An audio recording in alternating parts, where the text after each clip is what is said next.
Good morning everyone. तो आज हम पढ़ेंगे alternative dispute resolution.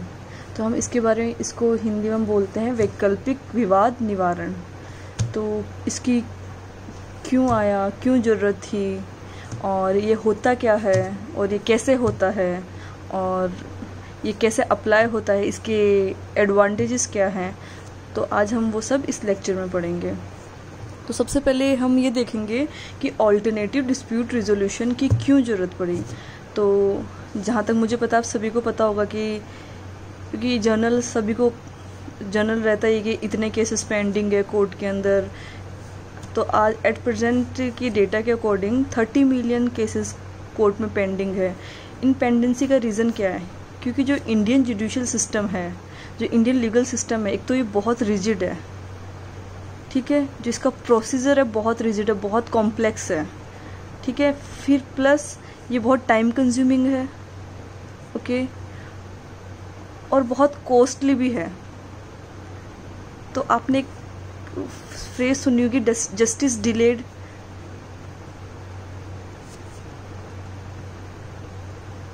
Justice denied. तो बेसिकली अगर देखा जाए तो ये फ्रेज पूरी हो रही है। अगर हम इंडियन जुडिशियल सिस्टम के अंदर देखा जाए तो कभी आपने सुना होगा ज़मीनों के मैटर होते हैं तो 25-25 साल लग जाते हैं उन ज़मीनों के मैटर्स को रिजॉल्व होने में। तो 25 साल एक पर्सन के लिए अपना एक कोई डिस्प्यूट को रिजॉल्व करना, तो जो उसका एक्चुअल में इंटरेस्ट होता है उस प्रॉपर्टी पे, तो क्या पता 25 साल पहले उसका क्या इंटरेस्ट था, तो वो एक तरह से वो तो उसका बचता नहीं है। या कई बार तो क्या होता है कि उसका विवाद को लड़ते लड़ते उसकी डेथ ही हो जाती है। तो इन सब चीज़ों से मतलब जो लॉन्ग टाइम कंज्यूमिंग प्रोसेस है, जो इतना कॉस्टली है, तो और जितना प्रोसीजरल है, तो इन सब चीज़ों से मतलब बहुत प्रॉब्लम हो रही थी, बहुत इनसफिशिएंसी आ रही थी।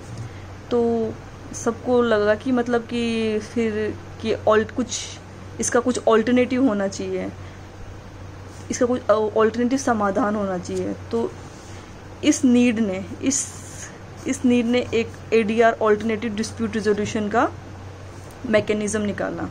तो इस ऑल्टरनेटिव डिस्प्यूट रिजोल्यूशन क्या काम करता है? जो ये प्रॉब्लम है जैसे इंडियन जुडिशरी का कि मतलब ये बहुत टाइम कंज्यूमिंग है, बहुत कॉम्प्लेक्स है, तो इस सिचुएशन से डील करने के लिए हमने एडीआर को एक हेल्पफुल मैकेनिज्म बनाया, एक एडीआर का कंसेप्ट को लीगली रिकॉग्नाइज किया। क्योंकि अगर हम देखें तो एडीआर पहले भी था, ठीक है। जैसे पंचायत होती थी, पंचायत में 2 लोग आते थे, वो कोई प्रोसीजर थोड़ी फॉलो करते थे, वो कोई फीस थोड़ी देते थे। जैसे अब आगे की क्लासेस में पढ़ोगे, सीपीसी वगैरह में पढ़ोगे कि किसी केस को फाइल करने के लिए प्लेंट फाइल करनी पड़ती है, फिर उसके लिए रिटर्न स्टेटमेंट फाइल करना पड़ता है, फिर एविडेंसेस होते हैं। तो ये बहुत लॉन्ग प्रोसेस होता है, ठीक है। तो पंचायत में जब सुनवाई होती है तो वो उसमें कोई ना तो कोई फीस लगती है, ना ही कोई प्रोसीजर फॉलो किया जाता है। तो सेम थिंग उस जैसे अपन फैमिलीज़ में देखते थे, जॉइंट फैमिली सिस्टम था। तो अगर 2 भाइयों के बीच में लड़ाई हो गई तो जो हेड होता था उस फैमिली का, he used to try to resolve that dispute. तो ये सारी चीज़ें पहले किंग सिस्टम भी था, राजा 2 लोगों के डिस्प्यूट हो जाते थे ज़मीनों को लेके, तो राजा उसका समाधान किया करता था। तो ये सब चीज़ें, इन सब चीज़ों को थोड़ा मॉडर्नाइज वे में लीगली रिकॉग्नाइज कर लिया गया और उसको हम क्या बोलने लग गए, ऑल्टरनेटिव डिस्प्यूट रिजोल्यूशन। ये था पहले भी, बट उसका थोड़ा मॉडर्नाइज वे से उसको हमने थोड़ा उसमें कह सकते हैं कि ऑल्ट्रेशन करके थोड़ा उसको और उसके मतलब सिचुएशंस के अकॉर्डिंग उसके रूल्स बना दिए हम लोगों ने, और उसको एक्सेप्ट कर लिया एंड हमने उसको बोला ऑल्टरनेटिव डिस्प्यूट रिजोल्यूशन, ठीक है। और इसको इस प्रॉब्लम से डील करने के लिए हमने ये एक हेल्पफुल मैकेनिज्म बनाया। किस प्रॉब्लम से कि ये बहुत जो इंडियन जो जुडिशरी का जो केस लीगल सिस्टम है बहुत टाइम कंज्यूमिंग होता है, बहुत कॉस्टली होता है, बहुत रिजिड है, ठीक है। कि मतलब ये प्रोसीजर, ये एविडेंस देना है, ये प्रोसीजर फॉलो करना है, ये प्रोसीजर फॉलो करना है। तो इन सब से छुटकारा पाने के लिए हमने ऑल्टरनेटिव डिस्प्यूट रिजोल्यूशन को एक माध्यम बनाया, एक ऑल्टरनेटिव जिसको बोलते वैकल्पिक माध्यम बनाया हमारे विवादों का निपटारा करने के लिए। ठीक है। तो इस होता क्या है alternative dispute resolution? Alternative dispute resolution एक माध्यम, एक मेथड है, ठीक है। क्या है?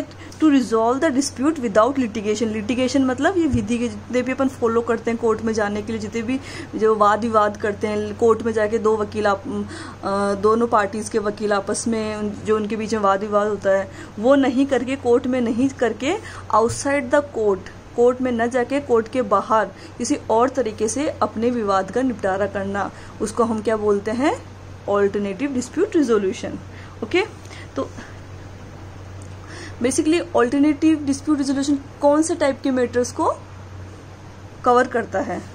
तो सिविल मैटर्स करता है, कॉमर्शियल मैटर्स करता है, इंडस्ट्रियल मैटर करता है, फैमिली मैटर करता है। बेसिकली सिविल मैटर्स को कवर करता है ऑल्टरनेटिव डिस्प्यूट रिजोल्यूशन। तो हम देखेंगे वो कौन कौन से तरीके हैं जिससे हम लोग हमारे इन सब हम मतलब ऑल्टरनेटिव डिस्प्यूट रिजोल्यूशन ADR के थ्रू हमारे किसी भी विवाद को निपटारा कर सकते हैं। तो 5 माध्यम हैं, 5 मेथड्स हैं, या कह सकते हैं 5 मोड हैं। पहला है नेगोशिएशन, दूसरा है मीडिएशन, तीसरा है कंसिलिएशन, चौथा है आर्बिट्रेशन और 5वां है लोक अदालत। तो नेगोशिएशन का मतलब क्या होता है? नेगोशिएशन का मतलब होता है जब दो पार्टीज के बीच में कोई डिस्प्यूट हो गया, ठीक है, और वो आपस में ही एक दूसरे से बात करके उस डिस्प्यूट का निपटारा कर ले, नेगोशिएट करके बात करके उस डिस्प्यूट का, उस विवाद का निपटारा कर ले, उसको हम बोलते हैं नेगोशिएशन। ठीक है, तो अगर हम प्रेजेंट सिचुएशन में इस चीज़ को एनालाइज करें तो क्या 2 पार्टीज़ के बीच में कोई विवाद हो गया और क्या आपको लगता है कि नेगोशिएशन के थ्रू वो मैटर सॉल्व हो सकता है? क्योंकि ये अगर प्रेजेंटली अगर हम इसको एनालाइज करें तो इसमें क्या लगता है कि लोगों में इतनी स्किल नहीं होती कि मतलब कि वो मतलब कि किसी एक मुद्दे पे, किसी एक रिजल्ट पे पहुंच सकें, ठीक है, या फिर हम कह सकते हैं कि वो इमोशनली उस मैटर को अपने इमोशनली भी ले सकते हैं। विन विन वाली सिचुएशन हो जाती है कि मतलब मेरी बात माने, वो सोचता है कि नहीं मेरी बात मानने, तो नेगोशिएशन में मोस्टली ये काम नहीं करता है। ओके, अब सेकंड आता है मीडिएशन। मीडिएशन में क्या होता है, 2 पार्टीज हैं, ठीक है, दोनों पार्टीज के बीच में डिस्प्यूट हुआ, कोई विवाद हुआ, दोनों ने डिसाइड करके एक तीसरे पर्सन को अपॉइंट कर लिया जो कि न्यूट्रल है, उसका इस विवाद से कोई लेना देना नहीं है, कोई भी लेना देना नहीं है उसका विवाद से। तो इन दोनों ने अपना मैटर जाके इसको बताया।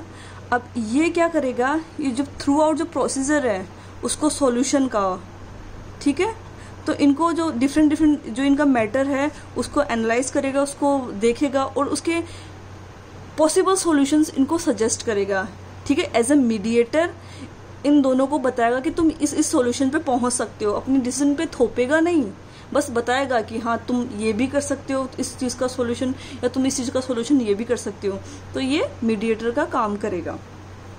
तो प्रेजेंट सिचुएशन में कोर्ट क्या करता है, कोर्ट अपने ही जो अपने ही उसमें बाउंड्रीज में मीडिएशन का माहौल बनाता है। अगर हम एग्जाम्पल देखें तो इसका एग्जाम्पल हम देखते हैं सेक्शन CPC का सेक्शन 89, ठीक है, सेक्शन 89 ऑफ CPC क्या कहता है, ये सेक्शन 89 ऑफ CPC ये कहता है कि अगर कोई विवाद कोर्ट के पास आया, ठीक है, और कोर्ट को लगता है कि यहाँ पे पार्टी को थोड़ा सा भी चांसेस लगता है कि हाँ इस पॉइंट पे आके दोनों पार्टीज आपस में कोर्ट के बाहर लिटिगेशन का प्रोसेस फॉलो ना करके बाहर उस चीज को सेटल कर सकती है, ठीक है, तो कोर्ट क्या करेगा, एक थर्ड बंदे को मीडिएटर अपॉइंट करके इन दोनों पार्टीज के बीच में उस मैटर को सॉल्व करने की कोशिश करवाएगा।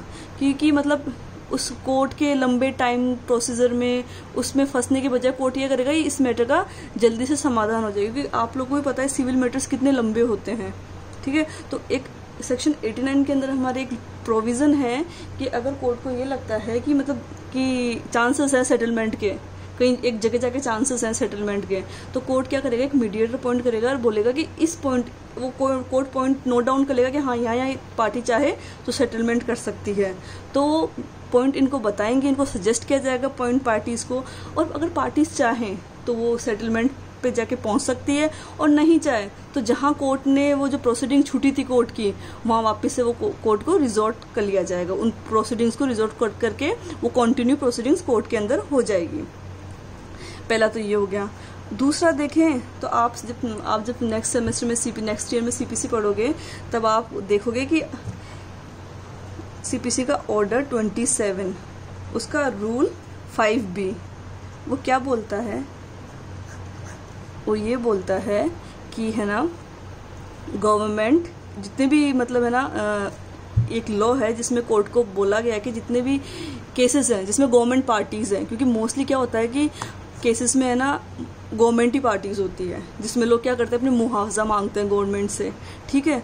तो इसमें कोर्ट जिस विवाद में, जिस डिस्प्यूट में, जिस केस में गवर्नमेंट पार्टी है, तो कोर्ट कोशिश करेगा गवर्नमेंट के और पार्टी के बीच में एक सेटलमेंट करवाने की, और गवर्नमेंट को एक एडवाइस करेगा कि है ना कि तुम इनका मुआवजा पे कर दो, जो भी इनका मुआवजा है वो पे कर दो, इस डिस्प्यूट को यहीं ख़त्म कर दो। तो ये एक तरीका है। दूसरा हम एग्जांपल देखते हैं, ऑर्डर 32A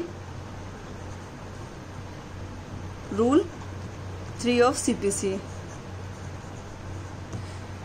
जिसमें कोई भी फैमिली मैटर है जो कि कोर्ट के पास आया, ठीक है, जो कि मैरिज से रिलेटेड है या फिर किसी बंटवारे से रिलेटेड है, तो ये थोड़े इमोशनल मैटर होते हैं, डाइवोर्स का मैटर है या किसी बच्चे की कस्टडी का मैटर है, तो कोर्ट को डायरेक्शंस होते हैं या फिर लॉ के अंदर बोला गया है कि कोर्ट ये कोशिश करे कि उन पार्टीज के बीच में सेटलमेंट हो जाए। तो कोर्ट यहाँ पे एक मीडिएटर का रोल प्ले करे, ताकि और मीडिएटर का रोल प्ले करके ये कोशिश करे कि उन पार्टीज के बीच में जो डिस्प्यूटिंग पार्टीज है उनके बीच में कोई सेटलमेंट पहुंच सके। तो ये है, इसका मतलब होता है मीडिएशन। Okay, conciliation. कंसिलिएशन में क्या होता है, सेम मीडिएशन का ही पार्ट है, दो डिस्प्यूटेड पार्टीज होती है, थर्ड पर्सन के पास जाती है। यहाँ पे हम मीडिएटर बोल रहे थे, यहाँ उसको हम कंसिलिएटर बोल रहे हैं। इसमें जो मीडिएटर था, ठीक है, इसमें जो मीडिएटर था उसका थोड़ा सा एक्टिव रोल हो जाता है कंसिलिएशन में। मतलब ये तो एक पार्टी होती है, वो जाती है उसको पास कंसिलिएटर के पास और बोलती है कि ऐसा हमारे पार्टी के बीच में डिस्प्यूट हो गया। तो कंसिलिएटर बोलता है कि दूसरी पार्टी को भी बुलाओ, और दोनों को बोलता है कि दोनों मुझे अपने पॉइंट्स बताओ कि जिस पॉइंट पे तुम्हारा डिस्प्यूट हुआ है, ठीक है। मैंने क्या बोला कि कंसिलिएशन में जो मीडिएटर होता है, जो अपने पिछले उसमें पढ़ा टॉपिक में मीडिएटर, उसका थोड़ा सा एक्टिव रोल होता है। तो वो बोलता है कि दोनों पार्टीज को बोलता है मुझे लिख के दो कि तुम्हारा जो पॉइंट ऑफ डिस्प्यूट है या इश्यू है जो तुम्हारा, वो मुझे लिख के दो। फिर वो एक उन दोनों का जो केस, वो ऐसा कह सकते हैं कि केस स्टडी करता है, दोनों की डिस्प्यूट की केस स्टडी करके एक मतलब सॉल्यूशन लेके आता है, उसका समाधान लेके आता है, और उन पार्टीज को वो समाधान देता है, ठीक है। और वो चाहे तो उसको मान सकती है, और नहीं चाहे, वो नहीं मानना चाहती उसको, तो वो जाके उस चीज़ को कोर्ट में अलग से केस फाइल करके वो ही लंबा प्रोसेस फॉलो कर सकती है। तो बेसिकली हम कंसिलिएशन आर्बिट्रेशन का अपना एक एक्ट भी है जो हम आगे पढ़ेंगे, आर्बिट्रेशन एंड कंसिलिएशन एक्ट, जो कि पहले 1940 का था पर बाद में अमेंड होकर वो 1996 का एक्ट आ चुका है। जो कंसिलिएशन की आर्बिट्रेशन की पूरी डिटेल स्टडी हम इस एक्ट के अंदर आगे के लेक्चर में करेंगे। अब होता है आर्बिट्रेशन। आर्बिट्रेशन क्या होता है, आर्बिट्रेशन थोड़ा फॉर्मल वे कह सकते हैं, लीगली साउंड, इन तीनों से थोड़ा सा लीगली साउंड होता है और थोड़ा फॉर्मल प्रोसीजर होता है। इसमें क्या होता है, जैसे मोस्टली ये कब फॉलो होता है, ये जितने भी मर्केंटाइल जो होते हैं केसेस होते हैं उनमें फॉलो होता है। दो पार्टीज है, जैसे आपने इंडियन कॉन्ट्रैक्ट एक्ट में भी पढ़ा होगा ये चीज़, दो पार्टीज हैं, दोनों ने कोई कॉन्ट्रैक्ट किया, ठीक है, और उन्होंने कॉन्ट्रैक्ट में डाला कि अगर हमारे फ्यूचर में अगर हमारे इस कॉन्ट्रैक्ट को लेकर कोई भी लड़ाई हो गई तो हम हमारा जो डिस्प्यूट है वो आर्बिट्रेशन के थ्रू ही फॉलो करेंगे, ठीक है। या फिर वो अलग से आर्बिट्रेशन डीड बना लेते हैं, एक एग्रीमेंट कर लेते हैं कि अगर इन फ्यूचर हमारे बीच में कोई भी डिस्प्यूट हुआ तो हम हमारा जो केस है वो आर्बिट्रेटर के थ्रू ही फॉलो करेंगे। तो वो फिर क्या होता है, अगर इन केस अगर उनके बीच में कोई डिस्प्यूट अराइज हो गया तो वो उस आर्बिट्रेटर के पास जाते हैं, आर्बिट्रेटर उनको जाके, या फिर है ना वो केस सीधा कोर्ट के पास जाता है। कोर्ट को लगता है कि हाँ ये तो मतलब वो जब कॉन्ट्रैक्ट का क्लोज पड़ता है कोर्ट, और कोर्ट को लगता है कि इनमें तो इन दोनों के बीच में ऑलरेडी कॉन्ट्रैक्ट हो चुका है कि ये आर्बिट्रेटर के थ्रू केस डिसाइड होगा, तो कोर्ट इसमें आर्बिट्रेटर अपॉइंट करता है और उनको सॉल्यूशन, फिर उनके वो जो भी उनका विवाद होता है, जो भी उनका डिस्प्यूट होता है, वो आर्बिट्रेटर डिसाइड करता है। तो ये जो बेसिकली इनके अपन डिटेल स्टडी कहाँ पढ़ेंगे, आर्बिट्रेशन एंड कंसिलिएशन एक्ट में। लास्ट हमारा है लोक अदालत। तो सबसे पहले हम ये देखते हैं कि जो इनका जो लोक अदालत एक कमेटी होती है, ठीक है, जिसमें रिटायर्ड जजेस होते हैं और एक्टिंग जजेस होते हैं, सोशल एक्टिविस्ट होते हैं इस कमेटी में, और जो भी जो लीगल प्रोफेशन के जो पर्सनल्स होते हैं वो होते हैं इसके अंदर। इनकी एक कमेटी होती है, वो कमेटी लोकल लेवल पे किसी मैटर को डिसाइड करती है। बेसिकली क्या होता है, ये लोक अदालत article 39A of the constitution, क्या है article 39A of the constitution, free legal aid, ठीक है। It is a duty of A state, ये डायरेक्टिव प्रिंसिपल है हमारा, it is a duty of state कि फ्री और स्पीडी जस्टिस मिले लोगों को। तो बेसिकली ये उन लोगों के लिए है जो जिनका कोई डिस्प्यूट मैटर हो जाता है, उनके पास इतना पैसा नहीं रहता कि वो कोर्ट की फीस दे सके या फिर कोर्ट में जाके अपने विवाद का समाधान करवा सके। तो ये उन लोगों के लिए है। तो इसमें क्या होता है कि दो तरीके के मैटर आते हैं इसके अंदर।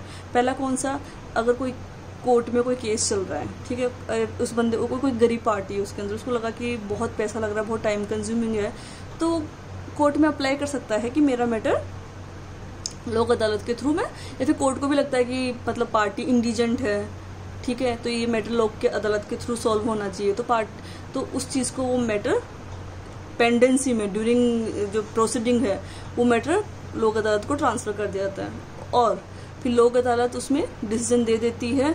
और जो भी उसने स्टार्टिंग में कोई भी अगर डिसीजन आ गया लोक अदालत का और उसमें कोई भी उसने जो पार्टी थी उसने कोई भी कोर्ट में जो मतलब लोक अदालत आने से पहले उसने कोई भी कोर्ट की फीस वगैरह दी होगी तो वो उसको वापस रिटर्न हो जाती है, पहली चीज़।